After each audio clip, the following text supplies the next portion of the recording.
Hey everybody, how's it going? It's GGCubing here, and today I have a video on how to solve the 2x2. Let's get started. Alright guys, so I'm back from LA right now, and it's good to be back in front of the camera. So, without further ado, let's talk about notation. So notation is basically the same as 3x3, because it still is an n by n puzzle, n by n meaning like 2x2x2 for example. This is the R layer, R prime. This is the L layer, so L prime L, because of counterclockwise and clockwise notation.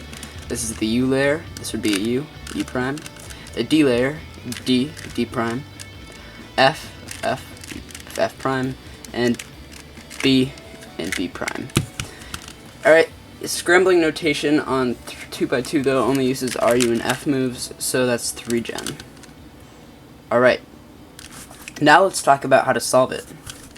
Solving this is essentially solving a 3x3 minus all the edges and centers. However, that does mean one thing that might get on your nerves a little bit. However, it's not so bad. You just have to be familiar with what's opposite of what and the color scheme of your 2x2. For example, you need to know that white and yellow are opposite, blue and green are opposite, and red and orange are opposite. This is because this cube has no distinctive centers, to show that this, for example, could be like the red side. It can be any side you want. Alright, so the first thing to do when you're inspecting is to find a block, because what we're going to do is find a layer. In this example, I don't have a block, but I'm going to show you what one looks like. Oops, I accidentally made a face.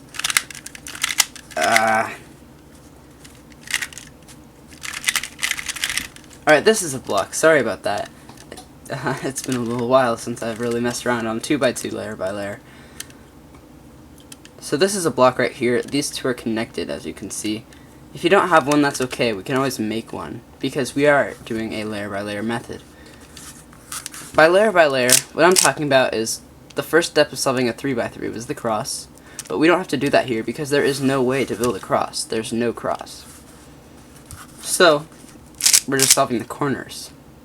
That's essentially what it is. There's only 8 corners on this entire cube, which is what the cube is. So let's try to get another center in, or since blue's over here, or sorry, corner, green would have to be over here, so we have to line the green with the green, because that's a corner, with the white being in the U layer, on the R face, I guess, with the white on the bottom. We're going to call this our white side, just because we can. Any side can be our white side, but let's just call it at the bottom because we have a white block there. So to put this piece in, same as 3x3, you move it away, you bring that side up, and you bring it back in, then down. Now it adds it onto this block. Here's another example. So these two are lined up because this is the green side, and of course this is blue, so green opposite of blue is green. We move it away, bring green up, bring it back in, and then down. So again, we would hold the white facing us, we move it away, bring it up, bring it back in, and then down. That's called the basic insertion. Okay, these basic insertions are a big part of 2x2, because let's build another layer just to get the gist of it, but this time a lot quicker. We don't have a bar here, so it's okay. We see these two actually are in correct orientation and permutation. That's always good. So this one we can do, for example, needs to go right here, so we can bring it up so the white is in the U layer, not U face, and now we have the insertion technique. Green's over here, bring it away, up, in, and down.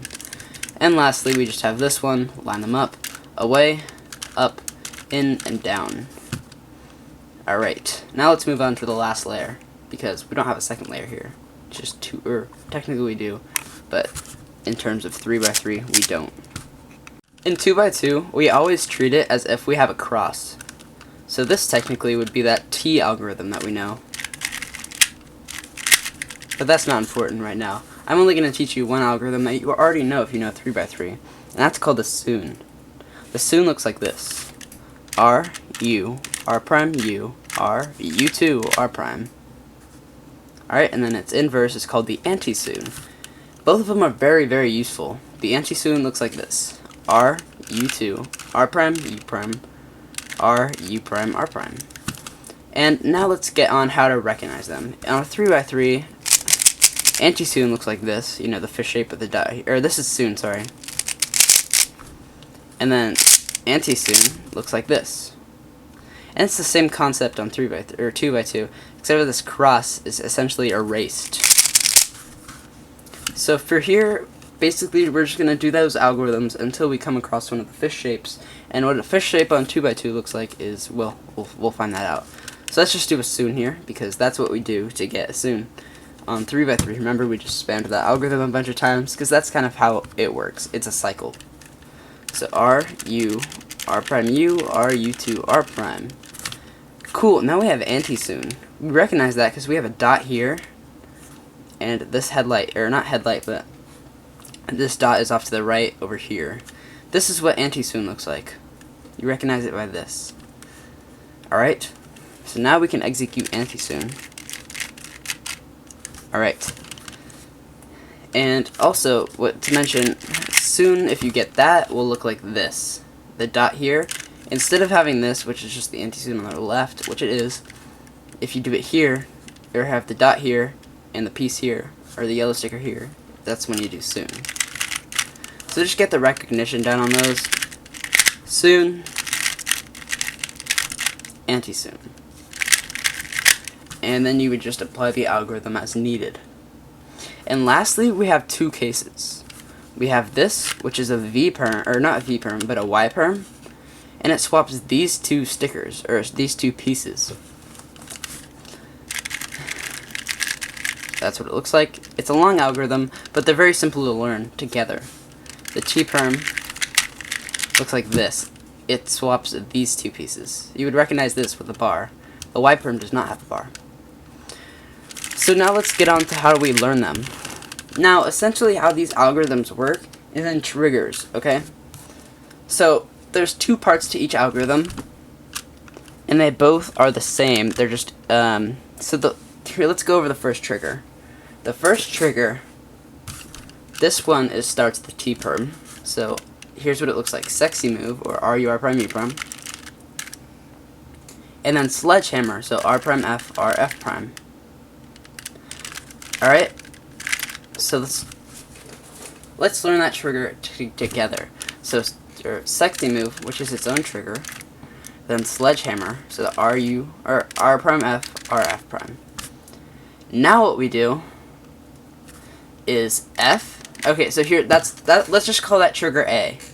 Now we're gonna learn trigger B. Trigger B looks like this: F, R, U prime, R prime, U prime, R, U, R prime, F prime. Okay? And when we combine those triggers in a certain way, we'll either get a Y or a T perm. Let's talk about the T perm. For the T perm, we're going to do algorithm A, or trigger A, and then trigger B. And that's our T perm. So I'm going to have these triggers right here, so you can follow along easily. So for the T perm, we do trigger A, so sexy move, a sledgehammer, that's R prime, F, R prime.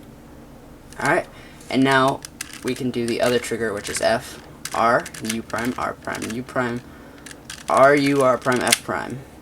And that's the T perm. And also, not to mention, is after the first two moves of the sledgehammer, you can do it R2, because it cancels in, and then finish the alg.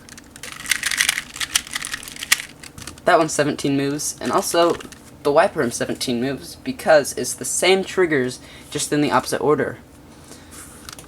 Alright, so for the Y perm, you're just going to do trigger B before trigger A. So F, R, U, R prime, U prime, R, U, R prime, F prime. And now we can just do trigger B, or trigger A, sorry. R, U, R prime, U prime, and then R prime, F, R, F prime. Now it swaps these two. That's the Y perm. Again, trigger B, and then trigger A. Alright guys, you're always going to get one of those cases. So again, for recognition, just so you don't get completely lost here, T perm looks like this. You're always going to get a bar. I would just line up with its color, execute T perm. Y perm looks like this. You're going to have no bar. You can do it from any angle you want, and it's always going to solve it. Alright guys, that is how to solve a 2x2. I'm glad to be back in front of the camera. I will see you guys later. Make sure to like, comment, and subscribe. And also guys, I forgot to mention, this is the Diane 2x2 with cubicle stickers of my shades. To get my sticker shades, I'll have a link in the description. I like my shades, they're really cool. I use them on all my puzzles. And they really fit nicely for my Diane 2x2. The Diane 2x2 is a little bit expensive, but it's completely worth it. Especially with the lube I put in, which is silicone lube from the cubicle, weight 3. It's great for me. Alright guys, that's pretty much it. Thanks for watching. See you guys later. Bye.